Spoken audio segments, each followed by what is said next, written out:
Nah, malam hari ini kita secara spesial akan diantarkan oleh Mas Sabrang pada topik artificial intelligence gitu ya. Nanti kita bareng-bareng bertanya mendalami. Mekaten Mas Sabrang, monggo teman-teman disapa dan perlahan-lahan dibabar Mada al AI itu dan seterusnya.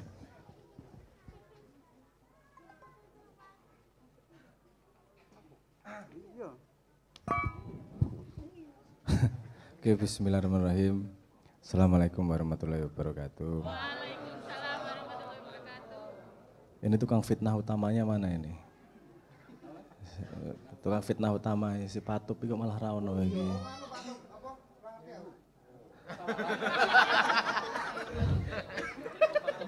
Ini kalau nggak salah yang bikin judul Patup, ngerti-ngerti aku digeret, ditandur kon jawab, aku lagi misuh-misuh opo karepe. Apa menjernihkan apa? Menata hati menjernihkan AI, tak kaplok ra ini. Opo maksudnya? Gak paham lagi. Tapi ya mau nggak mau saya harus merespon toh karena saya beberapa waktu terakhir banyak ngomong juga soal AI. Mohon dipahami, kita akan mencoba pakai level abstraksi yang sesuai. Saya tidak akan menjelaskan mekanisme AI itu seperti apa, NLP adalah, kayak pelajaran sekolah, enggak. Kita ngomong seperti dari sisi manusianya menghadapi teknologi baru itu gimana toh, menghadapi sesuatu yang baru itu gimana toh, karena AI ini tidak sesederhana yang, gampangannya gini, nanti suatu saat AI itu akan sekrusial listrik, dipakai di semua tempat. Kita sebenarnya sudah pakai banyak mesin learning, itu subset bagian dari AI yang kita pakai sehari-hari sehingga Anda dilepaskan dari beberapa tanggung jawab berat. Misalnya kalau naik Gojek, tawar-menawaran teman-teman karo ojeke murah-murahan, itu sudah dipecahkan sama mesin, wis. Saini gelem mangkat ora ya wis kan gitu. Pengen nonton apa neng YouTube misalnya, sudah disodori mana yang kamu senang. Nah itu sebenarnya kita sudah sehari-hari banyak sekali yang sudah memakai AI di belakang layar. Cuman kebetulan kali ini kenapa ramai banget, dia mencapai suatu titik yang belum pernah dicapai sebelumnya. Dia bisa mengenerate, dia bisa membuat kalimat seperti manusia. Ono sing nyepelekke langsung, alah kowe iso ngomong cah cilik wae iso ngomong. Ku lek yo ngomong kaya website iso ngomong tok to, ngono kae. Ku lek yo mung kaya itu yo ora apa-apa, enggak salah. Tapi juga jangan meremehkan seperti itu, karena bedanya manusia sama hewan ya cuma satu, bisa ngomong. Punya bahasa. Bedanya apa? Pembuktian bahwa Adam adalah manusia yang unggul itu disuruh menyebutkan nama-nama dan bisa menyebutkannya. Artinya kan bisa ngomong. Nah itu artinya gimana sih kan gitu.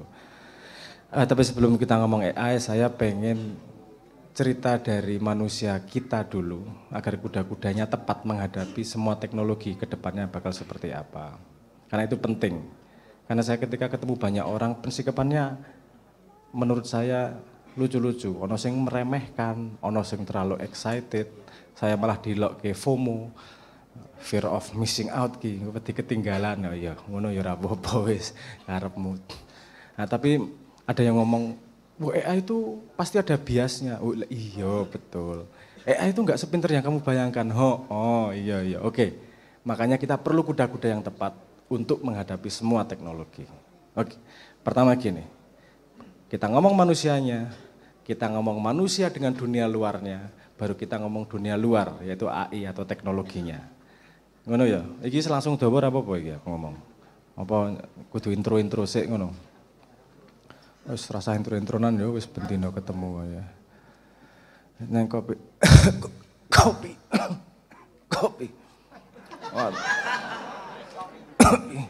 Rada watuk sithik. Ora njaluk apa-apa mung watuk. Kopi.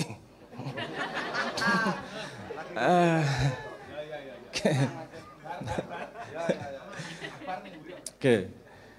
Manusia. Kita ngomong manusia dulu yang sederhana. Aku ya ora arep bahas manusia yuk kaya filsafat, filosofi engko yo malah bundet meneh. Oke, manusia. Saya pengen mengambil dari sudut pandang yang bisa bermanfaat untuk kita merespon AI, merespon teknologi. Saya ngambil aja yang paling enak itu dari framework frameworknya Sigmund Freud. Bukan berarti saya ngomong itu yang benar ya.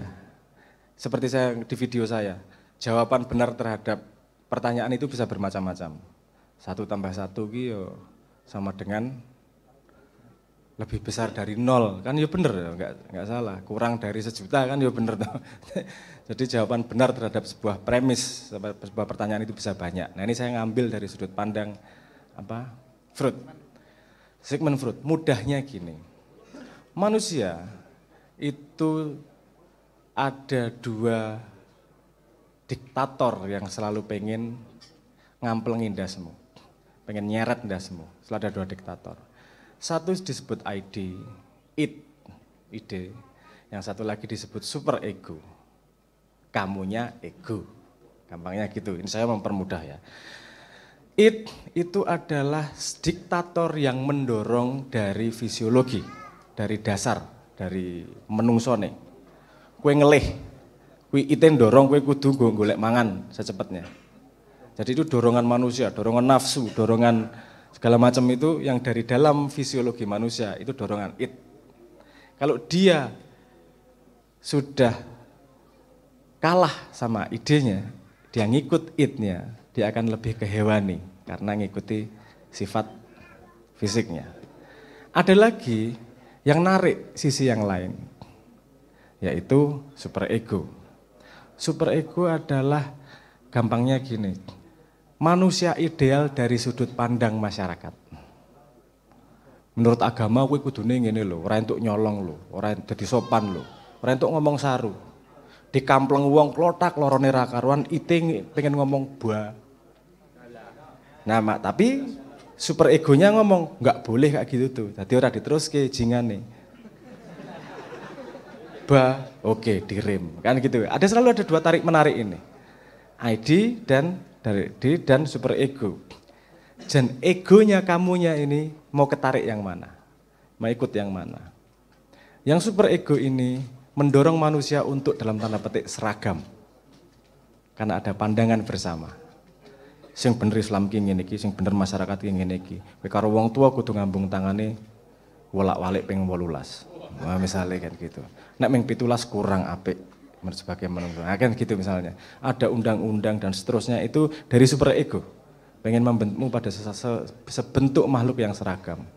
Tapi ide-idmu itu kan terlahir dengan unik. Sangat unik. Setiap wong beda. Kembar satu telur sekalipun itu mesti ono bedane. Semua manusia unik. Jadi itu membawa unik, super ego itu membawa seragam. Si ego mau menyerah pada siapa? Ngikut yang mana? Ngikut seperti yang diharapkan oleh masyarakat, mungkin melalui orang tua. Biasanya orang tua tuh juru bicaranya masyarakat. Karena orang tua kan dadi sing apik le, dadi berguna untuk bangsa dan negara le. Ayo sing mlebu surga le, kan gitu. Itu kan harapan dari masyarakat. Ada yang anti kemapanan, enggak peduli aku sama masyarakat karena menurut Ma'iyah aku harus daulat. Wah, alasannya ngono. Terus kemudian cara dia berdaulat adalah menyerah pada it. Sing penting aneh, beda iki, melu ite. Enggak bener juga. Jadi berdaulat itu kamu tahu it dorong apa, kamu tahu super ego dorong gimana, si ego memutuskan menjadi siapa. Sadar terhadap 2 dorongan tersebut. Kowe ngelih, ora ono sing gelem ngeki manganan. Aku pengen nyolong demi bertahan hidup. It dorong gitu. Si super ego enggak boleh kalau nyolong itu. Enggak baik menurut agama. Nanti kamu bisa dipegang polisi dan seterusnya. Yes. Terus akhirnya dia memutuskan, oke, aku tak nyolong bar kuwi minta maaf kepada Tuhan. Karena Tuhan itu maha pengampun, bukan maha memberi izin. Kan gitu. Ojo tinggu lho kuwi bacane kuwi. Oh, enak murah yo. Tidak ada ijazah untuk trik itu. Oke. Tapi paham maksud saya ya. Oke. Artinya manusia itu selalu dalam keterbatasan karena dia ditarik dua-duanya. Nah, kita masuk manusia ke dunia luar. Manusia itu punya indera untuk menyerap apapun dari dunia luar. Dan kita pernah ngobrol dari dulu. Definisi dari keberadaan adalah hadirnya batas. Paham maksud saya? Nek ono mesti ono batasnya. Iku gelas. Kenapa? Karena ada batas ruang. Ada benda namanya gelas di situ. Terus ada batas waktu. Kapan? Berarti semua keberadaan itu pasti ada batasnya. Karena yang tidak terbatas itu nggak bisa kita tangkap dengan indera. Karena indera kita mengandung keterbatasan. Artinya menghadapi semua teknologi yang datang itu tidak boleh cuman pakai naluri atau mendengarkan dari super ego. Tapi egonya harus memahami keterbatasan dari benda yang baru itu seperti apa. Apakah dia pinter beneran, kemampuannya bisa ngapain, nggak bisa ngapain, sehingga kamu bisa menggunakan dengan tepat. Nah, menungso, kowe ngerti keterbatasanmu, sadar bahwa semua yang kita anggap ada itu punya keterbatasan, sehingga kita memakai akal kita untuk memahami keterbatasan dari sesuatu di luar untuk bisa memanfaatkan dengan benar. Contohnya misalnya, Anda tahu kalau pisau itu tajam, tapi Anda nggak pernah memahami limitasi dari pisau, sehingga dengan logika pisau itu tajam, Anda pengen nebang pohon kelapa pakai pisau. Secara logika tidak salah, tajam kok, bisa pakai, kan bisa buat nidili pohon kelapa. Ning sing nglakoni ya modaro kowe arep pirang taun kowe ngorek siji-siji ngasih. Dia bahwa oh ada alat lain loh yang lebih tepat untuk itu namanya gergaji. Nah, saya di sini ngomong AI itu pengen gini. Ayo kita sadari bahwa AI itu teknologi baru yang punya limitasinya, ada gunanya di tempat-tempat tertentu. Nek kowe tiba-tiba mbayangke AI pinter banget iso ngopo-ngopo, ngenteni manungso. Oh, enggak seperti itu. Tapi jangan gini juga, nggak bisa gantiin manungso, nggak penting berarti. Nanti dulu, nggak gitu. Kita hidup ini selalu bersinergi, berharmoni dengan apapun yang di luar. Teknologi itu sifat memecahkan masalahnya hampir sama selalu. Anda jangan menganggap bahwa AI itu mengancam Anda langsung. Contohnya gini. Manusia untuk berpindah dari tempat A menuju tempat B, apa yang dia lakukan? Berjalan, berlari, ngesot. Oke. Tapi yang paling biasa itu menggunakan kaki untuk berpindah dari A ke B. Oke ya. Bedakan tujuannya dan caranya. Tujuannya berpindah dari A ke B. Tujuannya berpindah, jalan caranya pakai kaki. Sekarang kita ngomong gini. Ada teknologi yang namanya mobil. Tujuannya memindah dari A ke tempat B. Tapi apa dia pakai kaki? Caranya lain. Dengan teknologi, dia menggunakan cara lain untuk memenuhi kebutuhan manusia pindah A dari B. Apakah dia lebih efektif? Ya, ketika di jalan. Ketika di sawah, ya lebih efektif kaki. Artinya kita tahu limitasinya, betul enggak? Jadi kita enggak meremehkan mobil. Ya lebih hebat kaki manusia. Ning jajal melakukan ning Jakarta kono. Ini bukan untuk bangga-banggaan. Kita cari efektif aja. Nah, teknologi artificial intelligence AI itu juga seperti itu.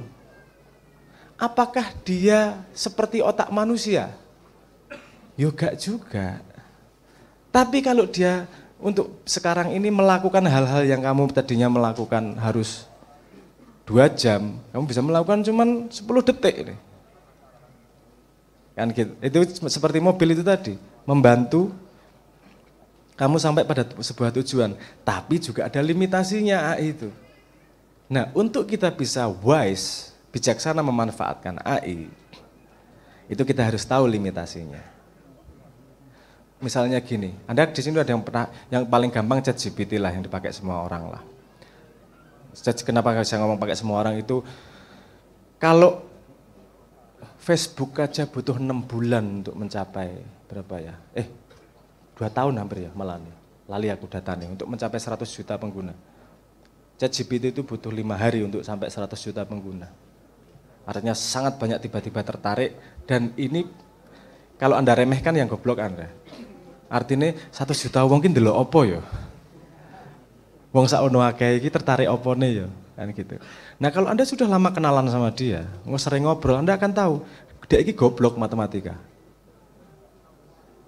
Tok kon ngitung-ngitungan lak ra iso. Akeh salah. Kecuali tok kongkon dengan cara tertentu. Ayo berpikir selangkah demi selangkah, tok jak ngono lagi bener. Artinya itu ada limitasinya. Semua teknologi itu ada limitasinya. Kalau ChatGPT 3,5 itu koyo ngobrol kalau cah SMA.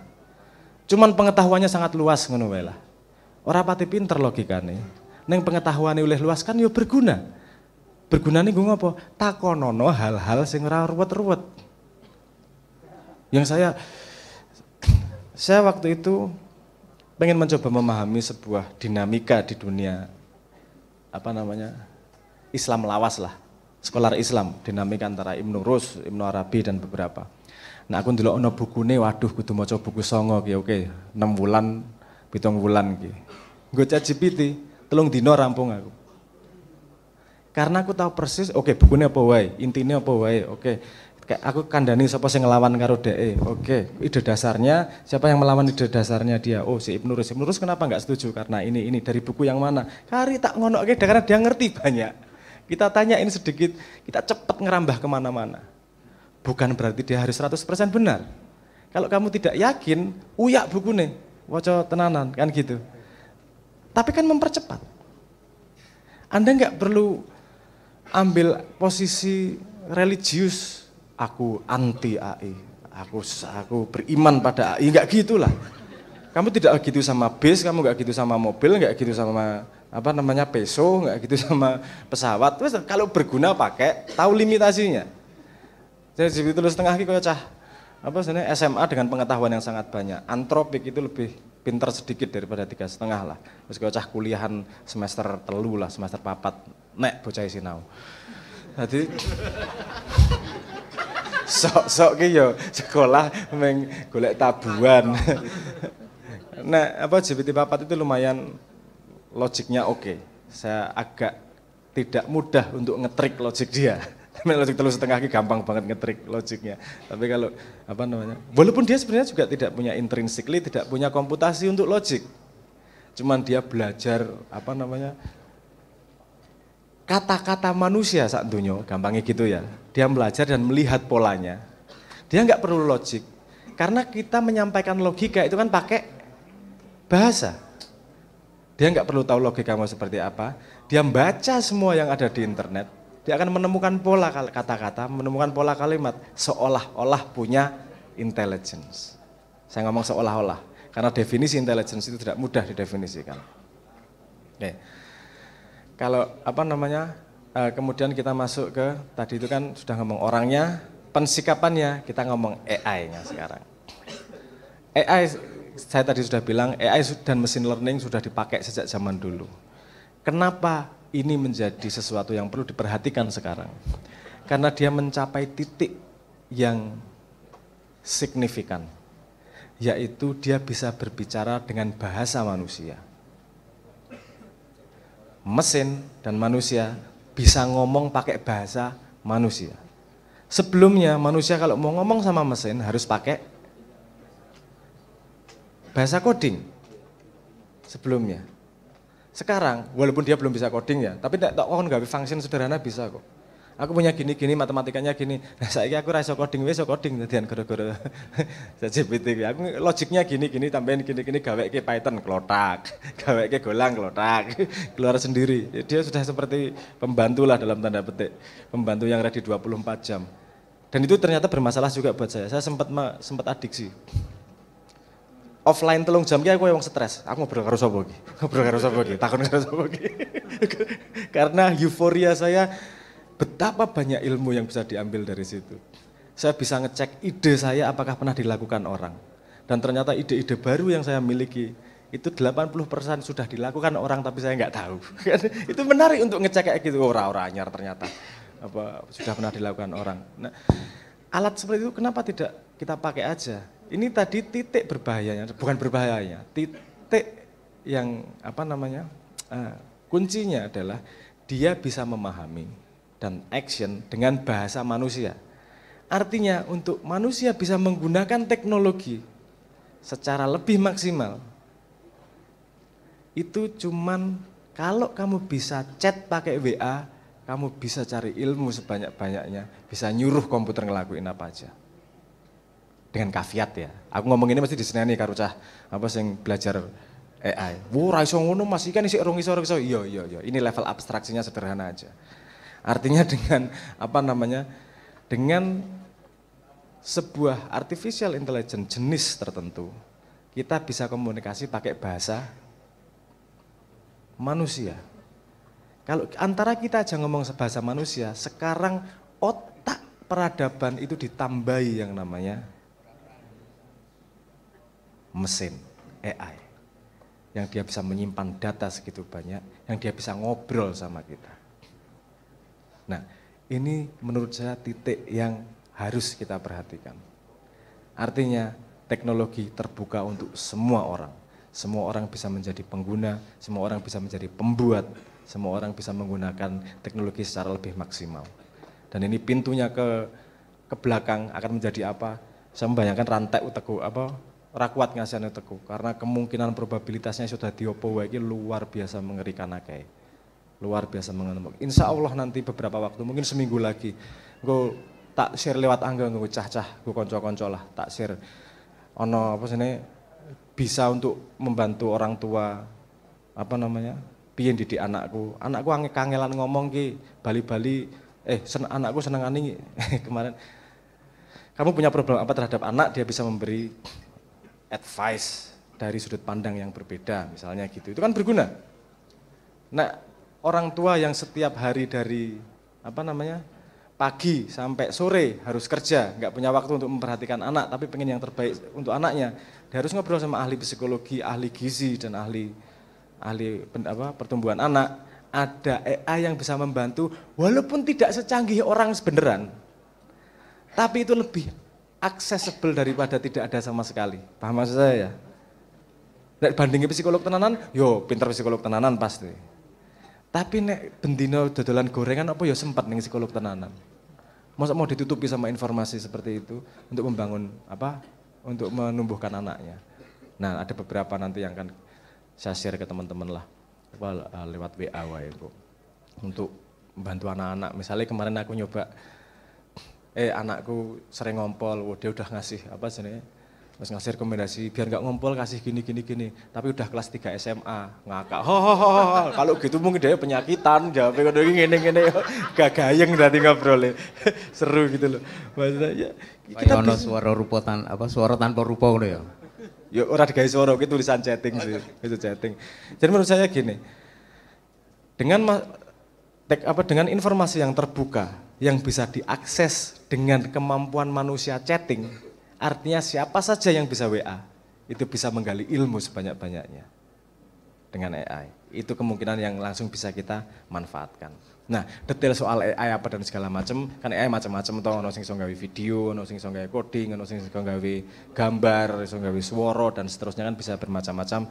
Detailnya nanti kita obrolkan, tapi awalnya saya seperti itu. Saya pengen mengajak teman-teman semua untuk terus melihat apa yang terjadi. Waspada apa yang terjadi. Perkembangan terakhir adalah lahirnya artificial intelligence yang bisa ngomong cara manusia. Artinya pintu itu terbuka buat kita bisa pengen ngapain. Nah isi ana wong goblok. Jadi sekarang bukan pada akses ilmu lagi. Nek ana wong goblok artinya bocah wegah pinter. Sederhana. Karena semua orang bisa pinter sekarang dengan informasi yang tersedia. Dengan kafiat ya pasti ya. Dengan apa namanya? Dengan pemahaman limitasi dari alat itu tadi. Itu selalu harus diwaspadai. Ojo nganggep dek Tuhan juga lah ngono itu.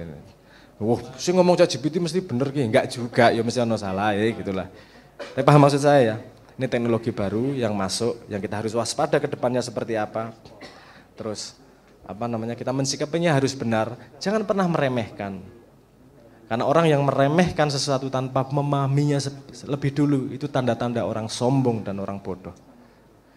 Wong kira ngerti kok wis gawe kesimpulan, ora ngerti kok apa jenenge wis gawe sikap. Sik ngerti dhewe, ngerti dhisik. Nek ora ngerti mending ngomong ora ngerti, itu rendah hati yang baik itu. Anda tahu baru punya sikap dan argumentasinya. Oke, mungkin awalannya gitu dulu. Matur nuwun, saya kembalikan ke moderator. Kalau ada diskusi lebih lanjut nanti kita lanjut. Terima kasih Mas Abrang, tepuk tangan yang meriah. Jadi kita sudah mendapatkan introduction dari Mas Abrang tentang AI tadi yang berangkat dari perspektif manusianya dulu, kemudian melihat sifat teknologi yang dalam hal ini adalah teknologi baru bernama AI, yang tadi sekilas saya ngerasakan, oh ini koyone AI di atas Mbah Google, koyone lah, atau masih family sama Mbah Google. Nah ini saya kira kita pelan-pelan perlu mengeksplorasi atau apa namanya itu menyelami supaya kita bisa mendapatkan apa namanya pemahaman atau pengetahuan tentang AI mungkin secara lebih prinsip-prinsipnya yang penting-penting tadi saya kira sudah kita dapatkan dari Mas Abrang dan saya kira kita perlu nambah nanti. Kesempatan nanti saya berikan ke teman-teman, tapi yang pertama saya ingin memberikan kesempatan kepada Dr. Edot untuk ikut apa ya merespon, membantu eksplorasi, mungkin ada pertanyaan dan lain sebagainya. Mekaten Pak Edot yang saya hormati. Tepuk tangan buat Pak Edot. Teman-teman semuanya, saya langsung merespon aja apa yang dikatakan oleh Mas Abrang. Jadi kalau dalam keseharian AI ini, ya memang saya setuju bahwa ini menguntungkan atau memberi pertolongan kepada manusia di satu sisi. Tetapi di sisi yang lain menjerumuskan. Tidak sedikit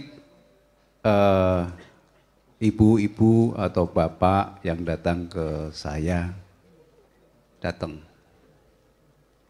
dengan wajah terkopoh-kopoh, dia bilang bahwa, "Dok, di belakang kepala anak saya itu ada benjolan. Saya takut sekali, saya jadi wah bla bla bla bla. Jadi ini gimana dok, mesti diapakan, harus dioperasi kah, harus diinikah?" Saya sebentar. Apa yang ibu rasakan? Oh, katanya ini tumor. Lah iya memang tumor, saya bilang gitu. Ibu tahu artinya tumor? Enggak tahu. Tumor itu benjolan. Jadi setiap benjolan itu tumor, dimanapun tempat. Di siku tumor, di dada juga ada tumor.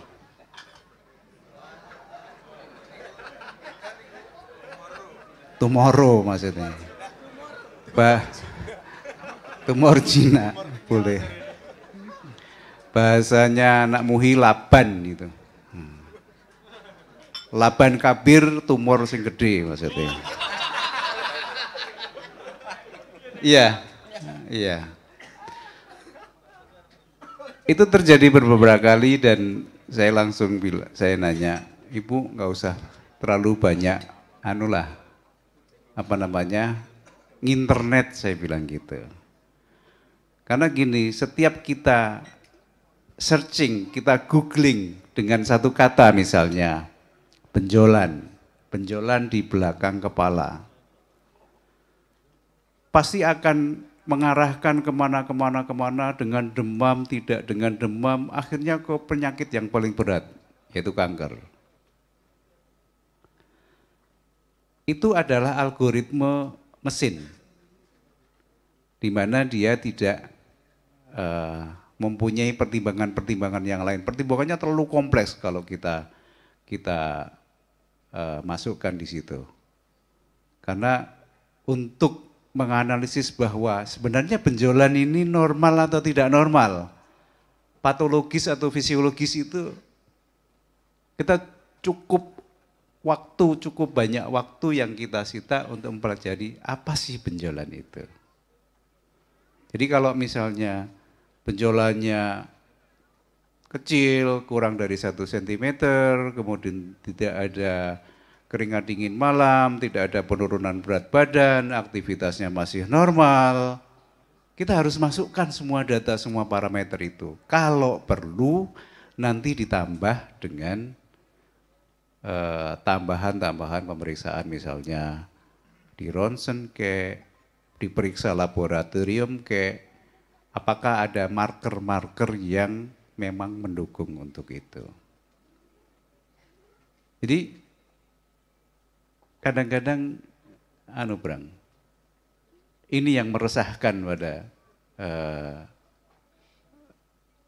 struktur masyarakat kita, bahwa AI memang menolong, tetapi di mana seperti kata Sabrang tadi, kaki sama mobil lebih pas di mana?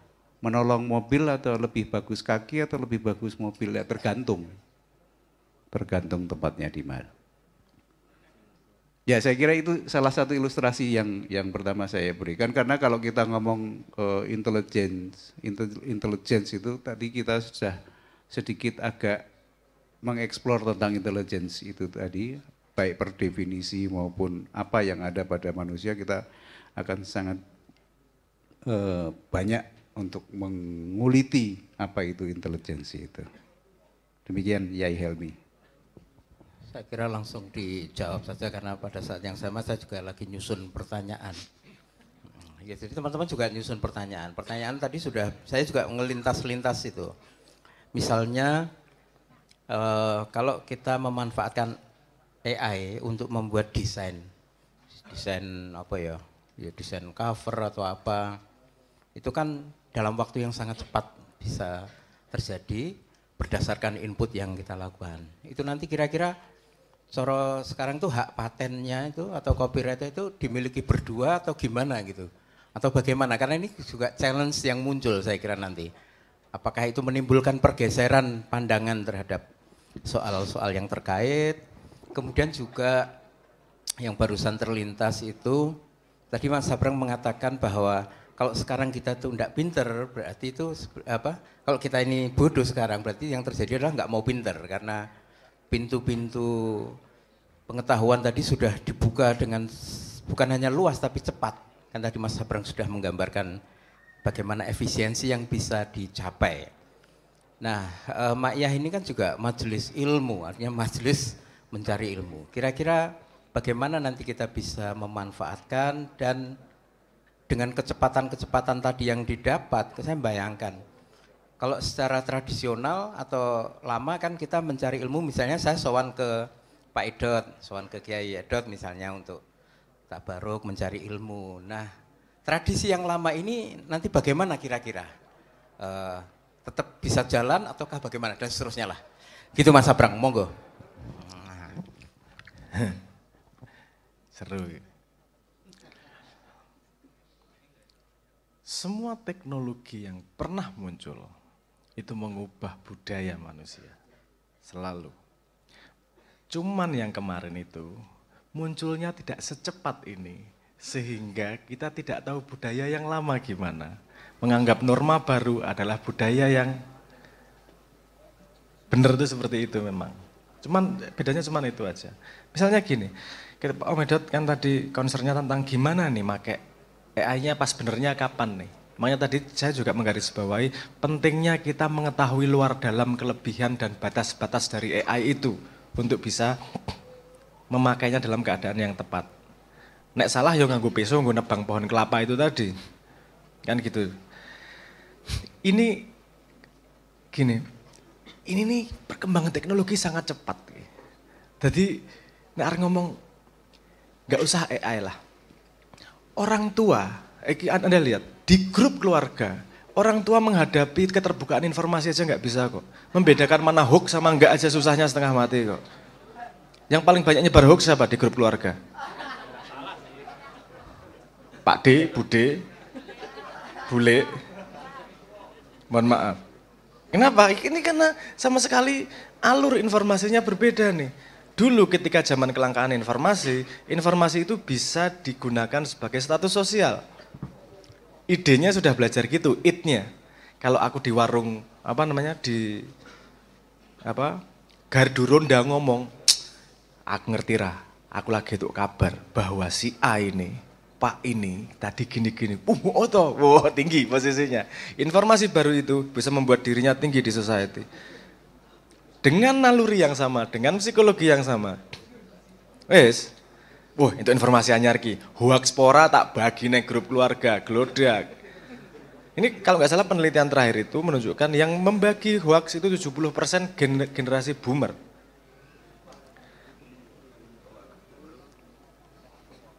Karena pensikapan terhadap informasinya lag nih. Minim, kayak sing nom-nom, ora kaget terhadap informasi. Kok neng kene?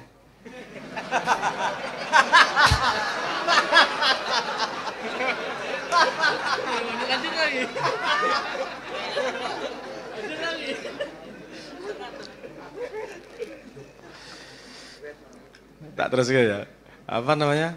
Jadi lihat, kalau saya waktu dulu ketika pertama kali dikenalkan wajib pakai helm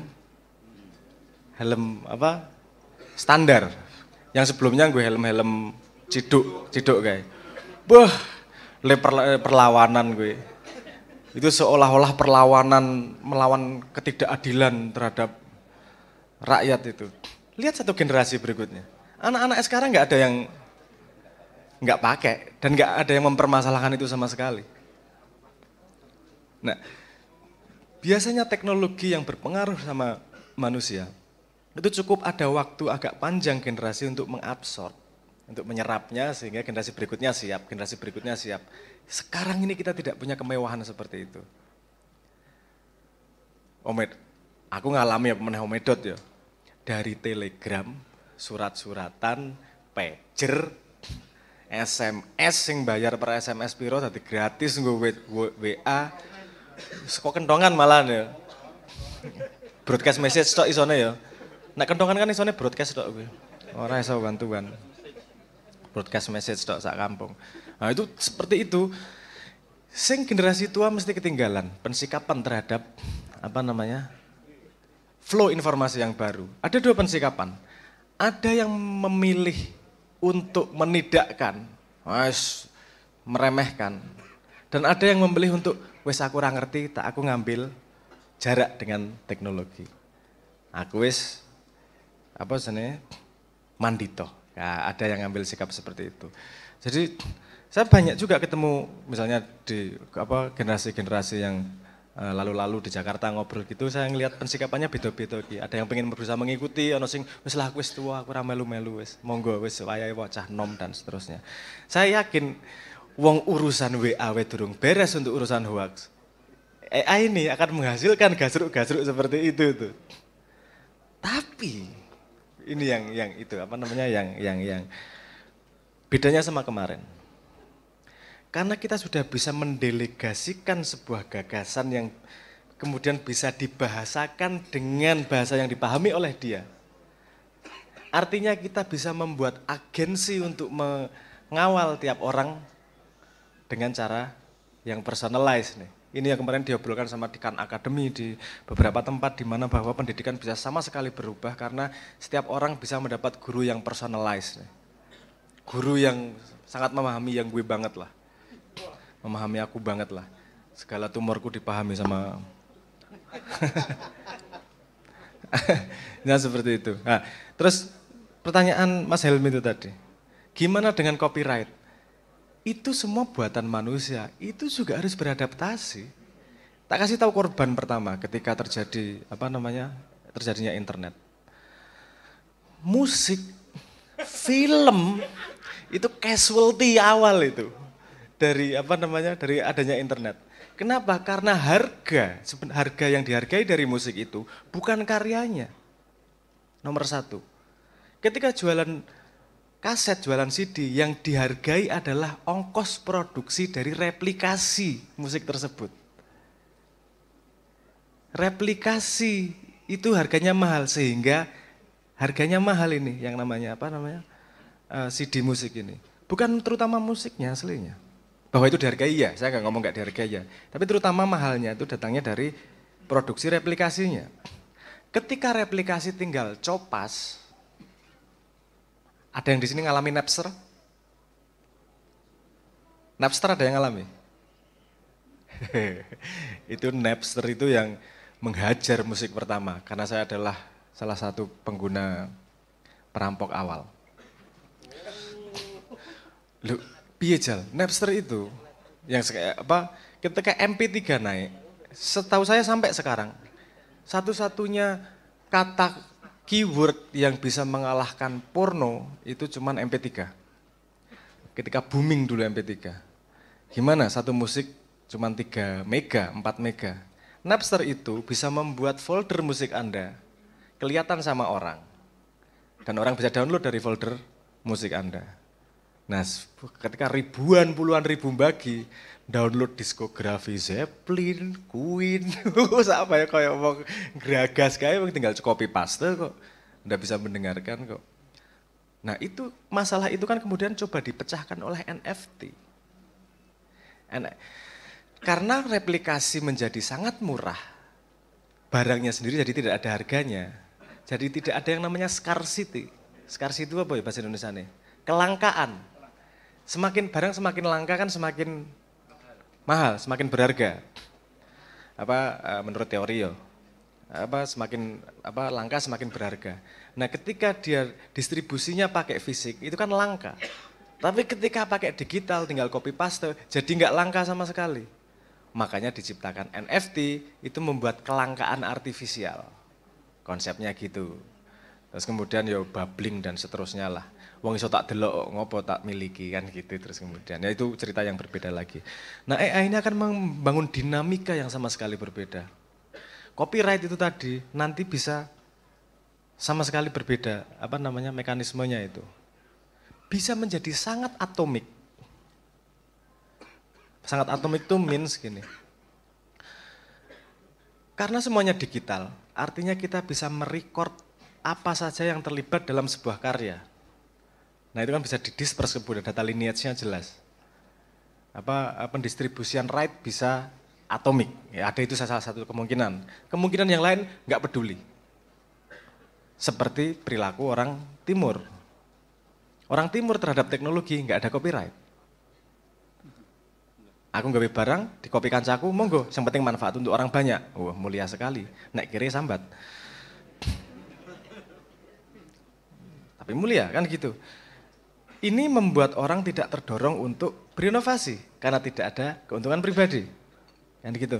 Ini yang coba dipecahkan oleh kapitalisme dengan membuat mekanisme yang namanya paten. Paten itu membuat orang yang menciptakan kayak kan gini, yang dibutuhkan. Ketika ada orang menemukan teknologi baru atau menemukan ide baru, ide itu kalau bisa dibuka ke masyarakat agar bisa dikembangkan lebih jauh lagi. Tapi yang bikin juga harus dikasih insentif agar orang mau terus menemukan. Jalan tengahnya adalah kalau kamu menemukan sesuatu, kamu kasih paten, harus kamu buka teknologinya ke umum, tapi nggak ada yang boleh make alatmu untuk cari duit kecuali kamu sampai 30 tahun misalnya seperti itu. Sehingga terjadi lomba kemajuan teknologi. Walaupun akhir-akhir ini dipecahkan sama Cina juga. Cina nggak peduli dia. Dia tahu kalau aku bikin barang baru, nggak sampai setahun mesti dipotokopi. Karo kancaku dhewe rasa ado-ado. Mereka sudah tahu itu rasa karo wong ngendi wae sing paling ahli ngopi Cina kok. Shenzhen itu radius 50 km katanya dari bikin peneliti sampai bikin satelit bisa. Saking lengkapnya bahan-bahannya. Nah itu sehingga mereka membangun budaya baru. Budaya barunya adalah bikin inovasi sebanyak-banyaknya, secepat-cepatnya. Karena harga dari keunikanku itu cuma setahun, ngitungnya gitu. Indonesia mau gimana? Saya nggak tahu Indonesia mau gimana. Terus terang saya nggak tahu saat ini Indonesia mau gimana terhadap in respect itu ya. Tentang itu tadi, tentang teknologi dan paten itu tadi. Tentu akan ada jalan keluar yang lain yang saya nggak tahu seperti apa. Salah satu yang saya usulkan itu kan tentang mutual kredit dan seterusnya itu. Tapi itu pembahasan yang terlalu kompleks juga kalau kita omongin di sini. AI mumet tar ngomong currency, mutual kredit, blockchain dan segala macam. Tapi intinya jawabannya gitu. Saya nggak tahu jawabannya seperti apa, tapi manusia pasti adaptasi. Wes. Bahwa dari hasil adaptasi sing sisa meng sithik ya mbuh, tapi pasti adaptasi. Cuman gini Bang, ada satu ide, satu pertanyaan yang menggelitik saya. Pasti ada perbedaan dong antara artificial intelligence dengan original intelligence, ya kan? Jadi kalau kita mendalami teori-teori multiple intelligence yang ada pada manusia, itu pasti semuanya tidak akan bisa terkopi dalam satu artificial intelligence tunggal. Misalnya mengkopi kecerdasannya Sabrang dalam satu bentuk AI gitu. Karena dia, Sabrang ini mempunyai intelijensi interpersonalnya punya, intrapersonalnya punya, intelijensi musikalnya punya, intelijensi spiritualnya punya. Manusia memang dibekali oleh Tuhan dengan multiple intelligence, hanya komposisinya saja yang berbeda-beda. Nah, menyikapi itu, bagaimana kita harus, kan ini sesuatu yang memang ada di dunia kita. Kita pegang ini pun ini adalah AI kita di mana-mana dibuntuti, kita nggak bisa lepas. Oh pada jam sekian kamu berada di titik ini, koordinat ini. Pasti ketahuan, enggak mungkin enggak. Memang pertanyaannya bagaimana intelijensi uniknya human di manusia di gini. Ini saya ngomong dari limitasi pengetahuan yang saya miliki ya. Karena saya mempelajari betul-betul itu gimana, penasaran saya memang. Kalau komputer, kalau coding, itu kamu harus tahu apa yang kamu coding, harus tahu apa yang kamu tulis satu demi satu. Semua harus deterministik. Nama variabelnya, fungsinya harus deterministik. 100%. Nah, yang mengejutkan dari yang disebut LLM ini, itu adalah properti yang disebut sebagai emergence. Jadi, dia kata gampangnya ya, saya pakai bahasa abstraksi semudah mungkin lah. Otak manusia itu ada sekitar 3 triliun neuron, betul ya? 3 triliun neuron. Oke, 3 triliun. Oke lah, katakanlah node di dalam LLM, di dalam AI yang itu misalnya GPT 3,5 itu sekitar 178 billion. Yang GPT 4 1 triliun. Oke. Dia tidak dilatih khusus logika, dia tidak dilatih khusus untuk summarize, dia enggak dilatih khusus untuk menjawab pertanyaan, enggak. Pokoknya kue sinau koyo ngene. Tapi ketika titiknya itu semakin banyak, dia muncul ability dengan sendirinya. Yang buat sendiri enggak paham kenapa. Kok iso ya ngene? Yang buat sendiri enggak paham kenapa. Kenapa itu disebut sebagai fenomena emergence. Emergence adalah sesuatu yang secara kualitatif berubah sedikit, secara kuantitatif berubahnya tidak banyak, bisa kita hitung, tapi secara kualitatif dia berubahnya lompat. Secara kuantitatif kan nambah linear dari 1 juta, 2 juta, 3 juta, 1 miliar dan seterusnya, linear. Tiba-tiba pada titik tertentu terjadi lompatan, ada iso skill baru. Terjadi lompatan dalam skill baru. Artinya AI yang sekarang itu juga tidak 100% didesain oleh kesadaran manusia. Dia muncul dengan sendirinya yang kita juga sedang meneliti nih manusia. Kok iso yo kok yang ngono yo? Berkali-kali dulu saya pernah ngomong tentang emergence kan, istilah itu pernah keluar kan. Emergence adalah sesuatu yang muncul yang kita tidak tahu sebabnya tapi dia muncul. Saya dulu biasanya memberi contoh dengan organisasi dari semut. Semut itu seolah-olah pengorganisasiannya rapi banget tanpa satu semut pun tahu apa yang terjadi. Itu kan emergence. Dan sekarang otak manusia itu juga di bidang biologi kedokteran itu kan masih kategorinya strong emergence. Kita nggak bisa menjelaskan sebenarnya apa yang terjadi sampai muncul consciousness itu. Consciousness itu kan strong emergence. Beserta semua skill yang di dalamnya. Bahkan kemampuan bahasa itu menurut saya juga emergence ketika kapasitas otak mencapai titik tertentu dengan, kalau penelitian ya, dengan melemahnya otot jaw sehingga lidahnya bisa lebih lincah, ada beberapa prasyarat itu, terus kemudian otaknya sudah cukup lebar untuk kemudian bisa menghasilkan representasi bahasa. Emergence, kita sendiri nggak tahu sebabnya. Dan itu ketika GPT punya kemampuan merangkum, kan ono plugin Chrome misalnya kowe wegah nonton video 3 jam video nih, rangkum ke wae glodak, wis dadi setengah halaman gitu intine kabeh. Itu muncul dengan sendirinya emergence. Jadi kita agak susah membandingkan apakah intelijensinya seperti apa karena dua-duanya datang dari emergence. Sorry, nek bingung nganu ya, apa jenenge? Nyon sewu, aku berusaha sebisa mungkin mengempukkan konsep itu dengan bahasa yang sederhana, tapi ada kosakata yang tidak bisa diganti, seperti emergence itu tadi. Itu nggak bisa diganti kosakatanya, nggak ada di bahasa Indonesianya, nggak tahu apa. Kemunculan, yora. Emergence itu properti bahwa dia secara kualitatif dia muncul tanpa kita tahu sebabnya dari mana datangnya. Kok iso-iso ngono loh. Otak menungso itu kebanyakan apa namanya? Ujuk-ujuk. Iya. Jadi kalau kita melihat sebuah benda, itu kan ada dua properti. Satu kuantitatif, bisa dihitung. Satu lagi kualitatif.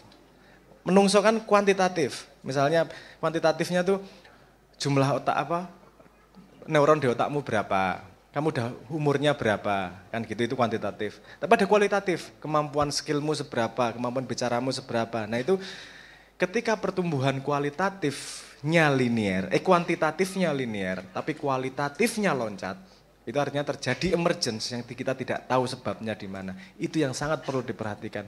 Dan saya dari dulu ngomong tentang konsep Indonesia itu harusnya datang dari emergence, sangat susah. Mungkin susah dipahami ya karena itu konsep yang emergence juga. Ya angel banget lah, tapi maksudnya, paham maksud saya? Apa emergence itu? Sing nom-nom iki rada tertarik, sing rada tua-tua iki mulai ngantuk-ngantuk iki. Ngomong apa kita emergent taek oh iki. Utang itu tetap utang ini bajingan. Ya, saya paham. Oke. Mohon maaf. Apa tolong saya dimarahin atau di apa namanya dikorek lebih lanjut kalau kalimat saya level abstraksinya masih kurang tepat gitu aja. Ini saya cuma mengajak bahwa kita harus aware terhadap sesuatu yang baru nih. Ayo waspada nih, ojo ketinggalan nih. Kalau ada kalimat bahwa AI akan menggantikan manusia, saya tidak setuju. Tapi manusia akan digantikan oleh manusia yang lain yang ditemenin AI. Kue tukang nulis akan digantikan oleh tukang nulis yang dikancani AI. Kue tukang coding, kue akan digantikan oleh tukang coding yang dikancani AI. Ngapa karena dia jin nih. Tapi ada bedanya loh, Bro. Apa itu? Sense-nya beda. Oh iya, pasti. Iya. Gini. Sense apa? Maksudnya bikin tulisan, sense. Iya. Artinya kalau Cak Nun nulis tentang 1000 masjid satu jumlahnya. Kemudian saya AI mengcopy 1000 masjid satu jumlahnya. Pasti struktur kata berbeda. Kalau ngomongnya lawaran, dari yang ada disuruh nulis 1000 masjid satu jumlahnya, dia akan sama sekali berbeda. Tapi kalau tak ngenek kue ngetut kae yo, tak kayak iki tulisane Simbah, kue nggawe sing kaya kae. Dia akan mengikuti seperti itu. Bisa persis. Kalau tulisan kan kita nggak bisa ngomong. Misalnya gini, frekuensi kata-kata bisa. Yang dia tidak bisa mengikuti itu nuansa. Misalnya gini, ada yang nantang, kamu bikin apa ayat kayak Quran. Ada videonya sama subur apa ya? Yang subur ndase. Ora cacah Inggris iku lho, Sing apa jenenge? lali aku. Apa sapa ta jenenge? Lali aku jenenge, tapi dia ngobrol sama ChatGPT nantang. Dan itu cacah wong Islam seneng kabeh. Kenapa? Karena gue nggawe Quran. Dia ngaku terbuka. Bahasa aku iso nggawe, tak jajal ki nggawe ya, sret ngene. Tapi iki richness-nya kalah karo Quran. Karena Quran itu mengandung multi interpretasi dan bahasa sing agung dek ngomong. Iki aku iso mirip-mirip ke, ning beda sama sekali karo Quran. Gitu kalimatnya tuh. Nah, misalnya gini, sekarang gini, ngene. Ya enggak susah ya. Cari tokoh Shakespeare. Kamu nulis seperti Shakespeare ya, kamu jawab aku pakai bahasanya Shakespeare. Wis iso deh. Enggak usah di fine tuning, enggak usah ditunjuk. Enggak usah dilatih dengan tulisan karena literasi dari Shakespeare apa sebenarnya dia sudah paham, sudah belajar.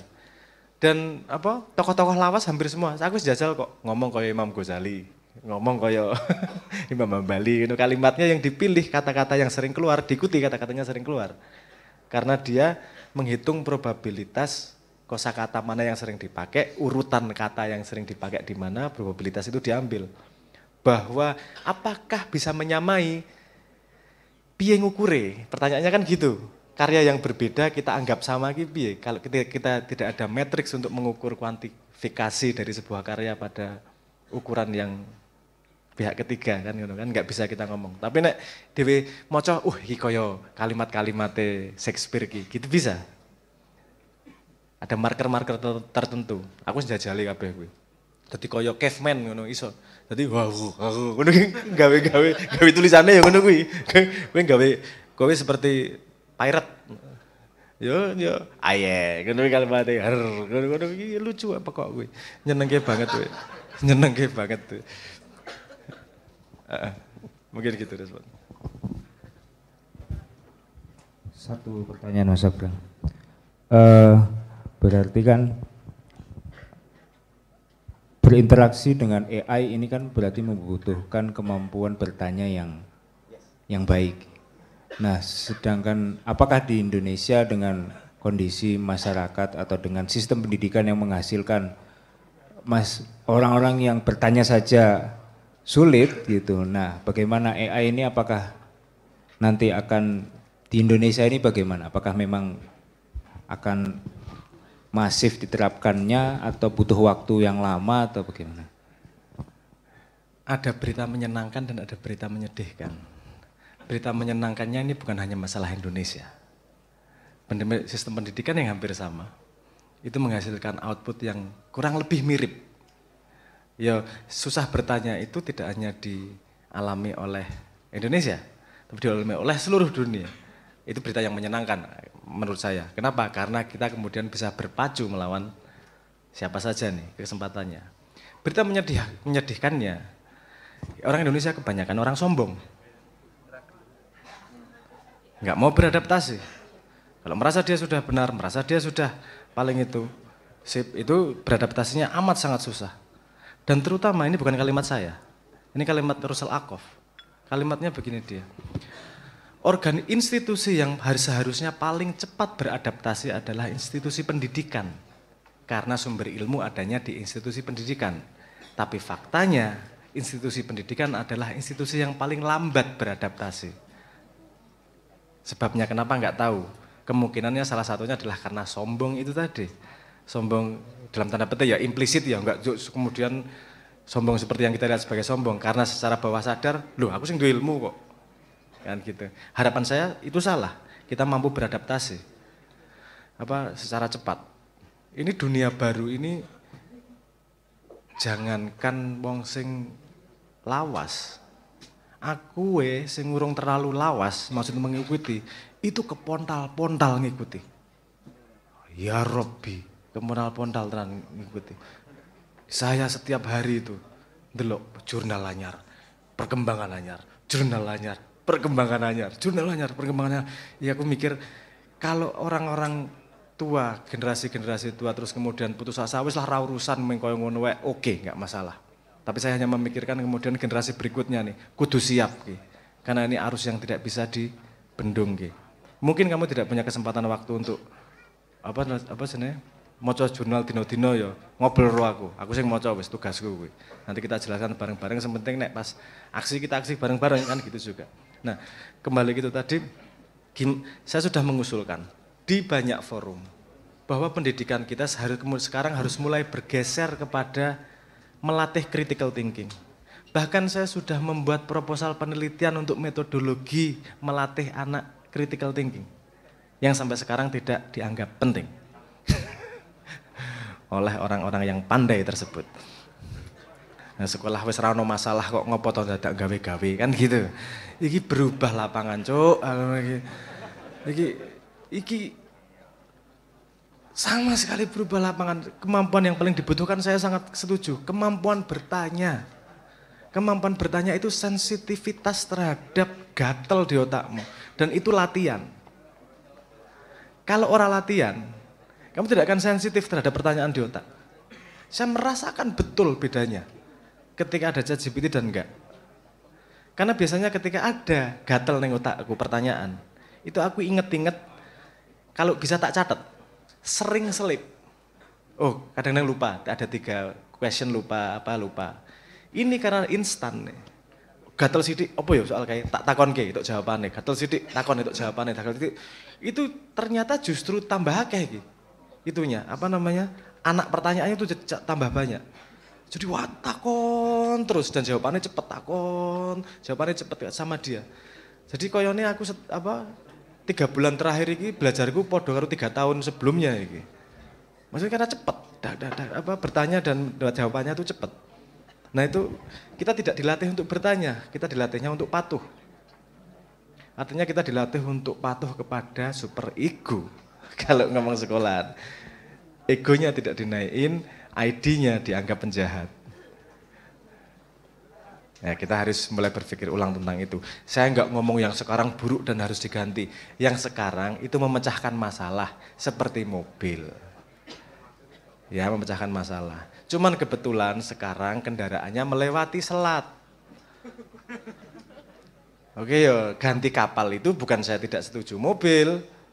Cuman sekarang kita mau melewati selat nih, tadi yo numpake kapal, aja numpake mobil, ngono lho maksudku. Gitu, monggo. Assalamualaikum warahmatullahi wabarakatuh. Waalaikumsalam. Pertama-tama ikut berbela-sungkawa terhadap Milanisti yang kemarin tidak masuk final. Dan selamat kepada timnas yang sudah 32 tahun menunggu medali emas SEA Games. Ya, gelut itu bonus lah. Gini Mas Abrang, saya mau tanya tentang AI ini. Mewakili teman-teman di samping saya, AI ini gini aja, pertanyaan paling dasar yang saya yakin 99% teman-teman di belakang juga punya pertanyaan ini. AI ini jane opo? Sing sederhana wae. AI itu apa? Nomor siji, angka ikut. AI itu apa sebenarnya? Nomor 1. Nomor loro, AI, Artificial Intelligence. Intelligence ini berarti kecerdasan ya. Tadi Sabrang bilang apa? Kuantitatif dan kualitatif, berarti kecerdasan kui kualitatif. Terus AI ini bener-bener cerdas ora toh? Pinter ora wi ajane kuwi. Terus apakah perilaku kita terhadap kecerdasan itu sama dengan kita terhadap manusia?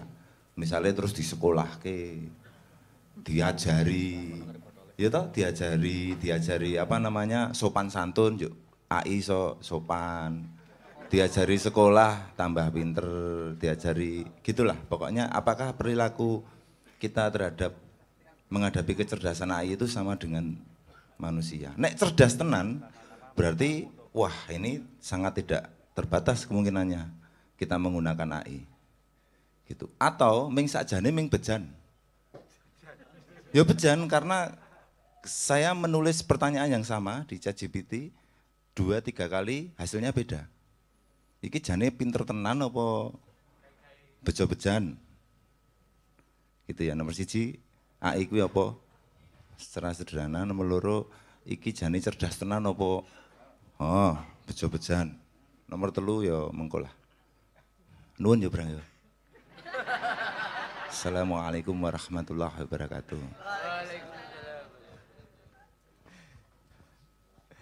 Aku ki tidak bisa menganggap serius Pak Top nek wis ngono kuwi. Aku ki serius iki. Pak Top. Nomor 3, Brang. Oh, apa? Serius. Apa nomor 3, Pak? Nomor 3. Nomor 3 sisan ya. Doni kita takon. Nek aku musisi, ya toh, aku di bidang seni, entah seni lukis, apa perannya AI ning aku? Gitu. Doni ya, Don. Saya sampaikan. Oh kuwi dahsyat gitu. Itu. Akeh nggak lagu gampang banget ya Brang ya. Nggih. Kowe Matur nuwun, Brang. Oke. Assalamualaikum warahmatullahi wabarakatuh. Waalaikumsalam warahmatullahi wabarakatuh. Oke. Sambil aku jawab, gue buka sounddraw.io. Wes, bar gue ngomong pengen opo, ndak dadi musik era kanggo uripmu.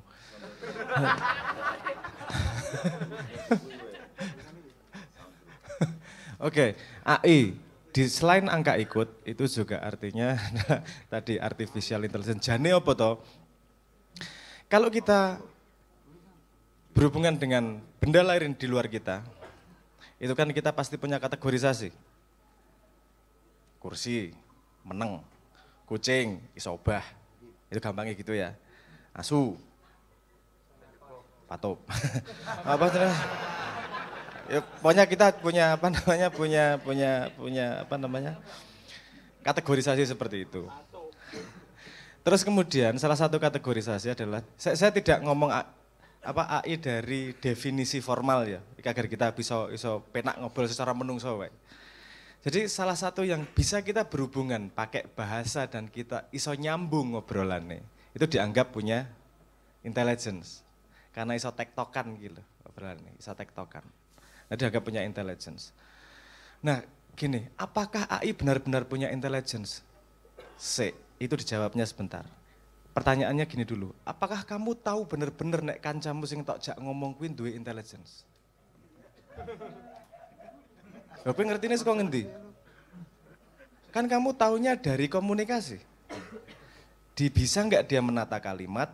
Dalam kalimatnya ada kumpulan ide yang dirangkai sedemikian rupa sehingga saya paham dan bisa nguncalke balik, dia nguncalke balik, kan gitu cara deteksinya. Nah, sebenarnya yang terjadi di otak kan nggak tahu juga intelijensinya gimana, cara kerjanya. Jadi kalau apakah dia punya intelijensi seperti manusia, ya kita tahu sendiri. Kalau AI, itu ada beberapa tingkatan, ANI, AGI, ASI. ANI itu Artificial Narrow Intelligence. Jadi AI yang pinter dalam satu hal, tok, narrow, landep. Biasa kok iso landep karena dia dilatih, diajari satu hal tok. Gue diajari main game, apa sebenarnya, Tetris. Dia pinter banget Tetris. Kon main catur, bingung. Narrow, artinya dia cuma pinter satu hal. Yang dikejar sekarang itu adalah AGI, Artificial General Intelligence. Artinya dia iso macam-macam. Nek dia belajar apa sini? Tetris, tiba-tiba kon pindah belajar catur, dia iso sinau tambah pinter nang kono. Iso sinau tanpa kita harus ngajari langsung ngono. Dia bisa belajar sehingga General Intelligence. Itu yang kita kejar. Maksudnya dunia sedang menuju ke situ. Dengan baby AGI, dengan auto GPT dan seterusnya, ini banyak usaha untuk menuju ke situ. Artificial General Intelligence. Iso macam-macam. Orang yang iso satu hal. Seperti manusia yang iso macam-macam. Setelah itu langkahnya kemudian menjadi ASI. Artificial Super Intelligence. Dai iso ngopo-ngopo dan luwih pinter bangane utak menungso. Itu next yang dikejar langkah berikutnya. Tapi sekarang AGI aja belum. Nah jadi gini, tadi pertanyaannya. Yang pertama ki apa kui AI bisa jelaske ya.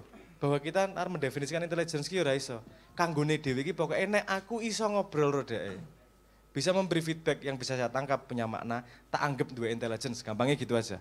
Mbuh kui mesin, mbuh kui Nabi Sulaiman iso menganggap pohon itu intelligent.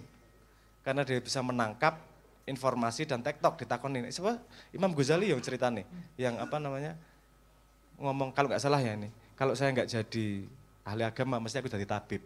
Ngapa sebabnya? Karena pohon-pohon ki ngomong karo aku ki obat penyakit A, aku obat penyakit B, aku obat penyakit C. Bagi kita dia tidak intelligence, tapi bagi apa? Imam Ghazali dia intelligence karena bisa memberi informasi kepada dia dan bisa tanya jawab, takon gitu. Nah, intelligence tidak sederhana memang mendefinisikannya karena kita tidak tahu proses gimana itunya munculnya intelligence itu. Sehingga kita tidak bisa memberi kriteria. Yang bisa kita lakukan adalah melihat tanda-tanda di luarnya, ripple-nya. Tanda manusia adalah dengan melihat outputnya. Tulisannya piye, omongannya piye. Sehingga universitas sekarang itu mendekati modern kabeh. Kenapa? Karena untuk mengukur kemampuan siswa yang dilihat adalah esainya, yang dilihat adalah papernya, yang dilihat adalah skripsinya. Nek kuwi iso dikerjake AI. Dikerjake ChatGPT. Ya seperti sore ini tadi, saya tiba-tiba diseret kon gawe proposal penelitian soal binaural beat. Aku arep acara, wis to gawenan, yo 10 menit. aku tahu beberapa kata kunci ya gawenan. Proposal wis dadi A tekan Z glodak tak kirim wis ditampa monggo wis dilanjutke. Karena saya tahu apa yang saya bicarakan, ngerti detail-detailnya, sing konoto apa namanya? ChatGPT.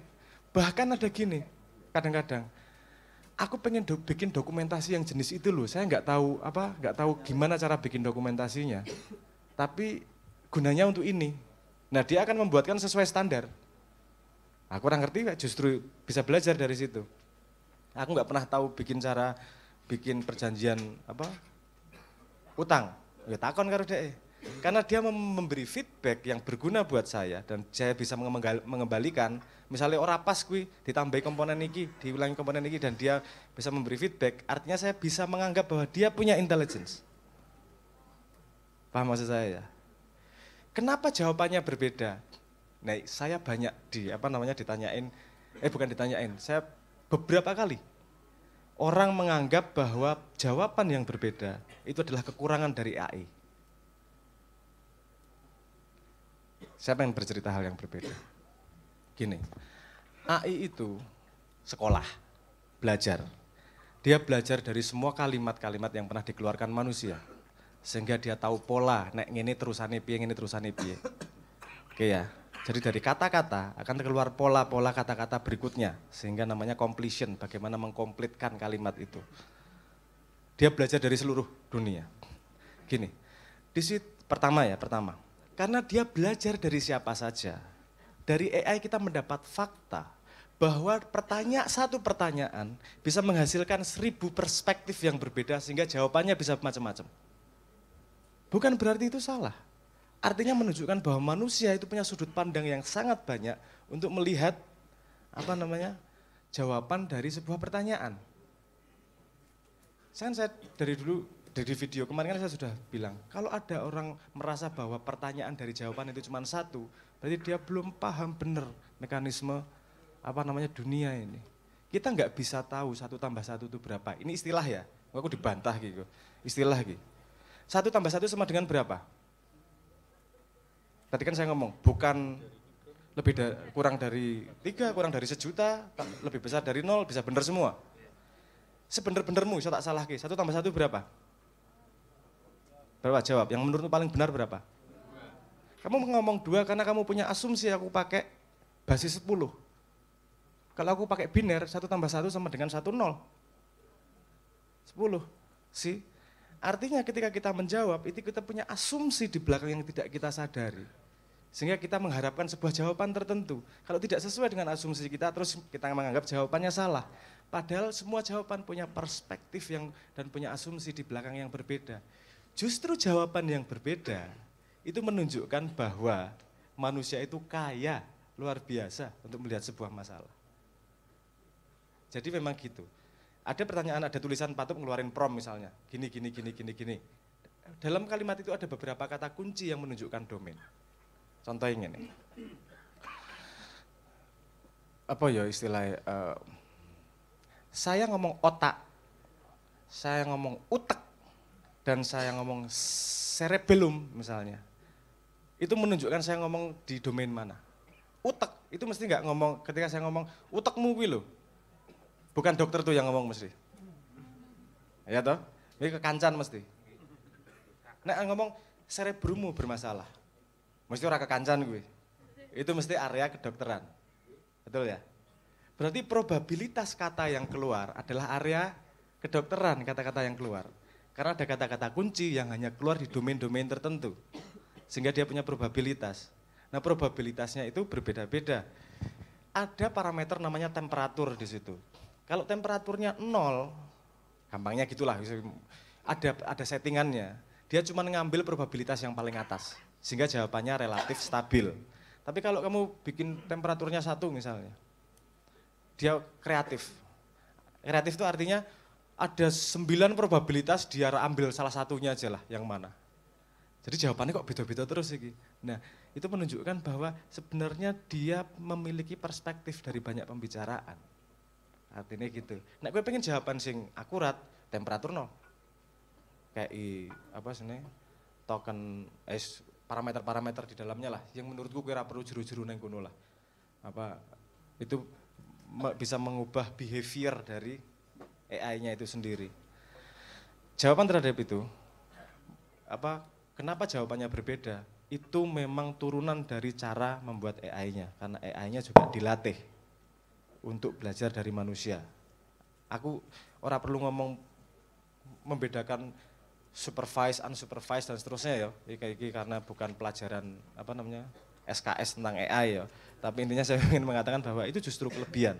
Jawaban yang berbeda itu menunjukkan bahwa kita bisa, manusia punya banyak interpretasi terhadap sebuah topik. Karena dia belajar dari pembicaraan menungso saakeh gitu. Oke, terus apa mana mau? Tentang probabilitas, tentang AI. Apakah dia diajari? Iya diajari, Jo. Dia diajari. Dan saya kemarin ada yang mengkomplain kalimat saya di Endgame ketika saya ngomong AI bisa lebih objektif, dan saya dikomplain, loh AI itu punya bias. Iya betul, saya menyetujui. AI punya bias karena dia belajar dari manusia yang punya bias. Jadi mesti ono turunan itu ada.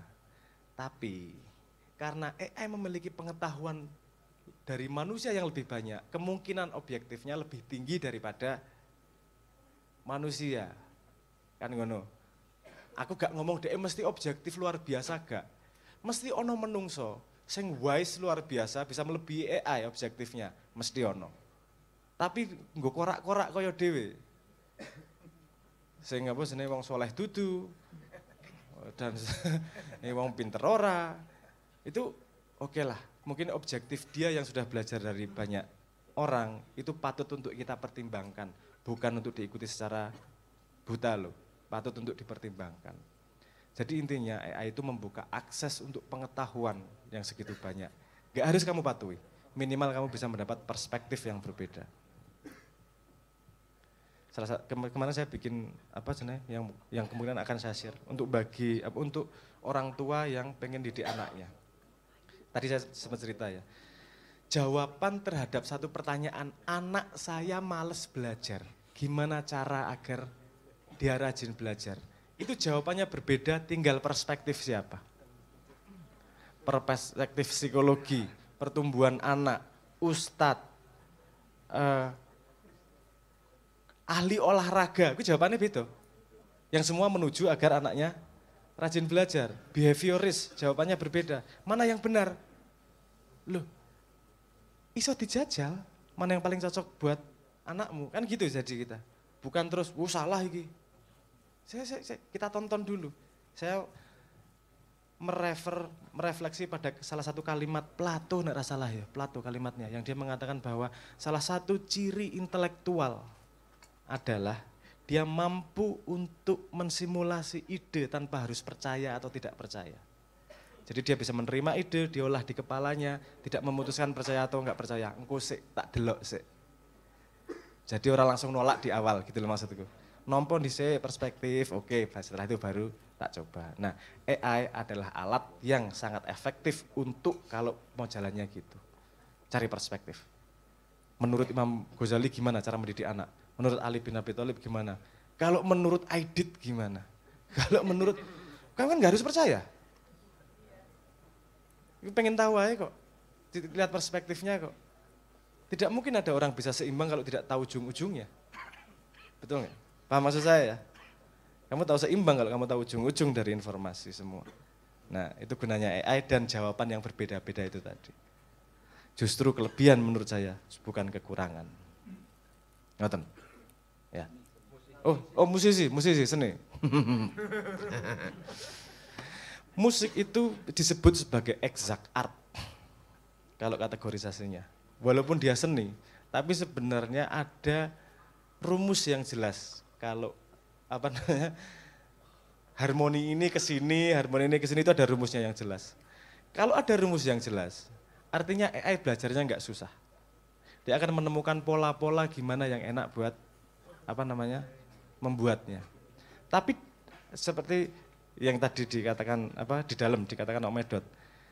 Ketika saya melihat semua AI dengan belajarnya seperti itu, ada imperfection yang membuat karya hidup itu yang tidak kelihatan, yang hilang. Manusia itu mengandung ketidaksempurnaan.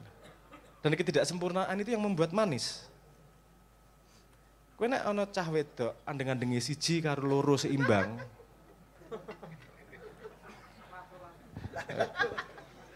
Jadi kalau lato-lato dengan gimana? Nek meng siji tok ono kan manis to. Manis sih rada ngene sithik, gingsel siji ono. Jadi ketidakseimbangan itu bagian dari kita melihat seni dari manusianya itu. Nah itu ketidakseimbangan aneh-aneh itu, randomness itu yang AI mungkin kesulitan untuk mengintroduce. Karena dia belajarnya dari statistik, kecuali kita sudah bisa membuat reasoning system. Nah, gue lu jero meneh kapan-kapan. Di mana bisa mengemulasi randomitas dari deterministic system itu tadi. Kejeron. Oke. Sorry. Intinya gitu ya. Tadi nek AI ki asu wis to. Kamu ngambil sampel 30 detik si A wis suaranya. Dia bisa replikasi tok kon ngomong piye wae. Dengan marah, dengan sedih, karo mesem, karo merengut. Facial emosinya seperti apa, kuwi hampir semuanya bisa sekarang. Dan akan tambah lebih perfect. Artinya buat apa? Buat kita artinya apa? Ayo waspada. Kan gitu jadinya. Ayo waspada. Jangan-jangan video yang keluar itu adalah buatan AI. Bukan video sebenarnya. Saya yakin nih, moga-moga saya salah. 2024 akan banyak terjadi kayak gitu.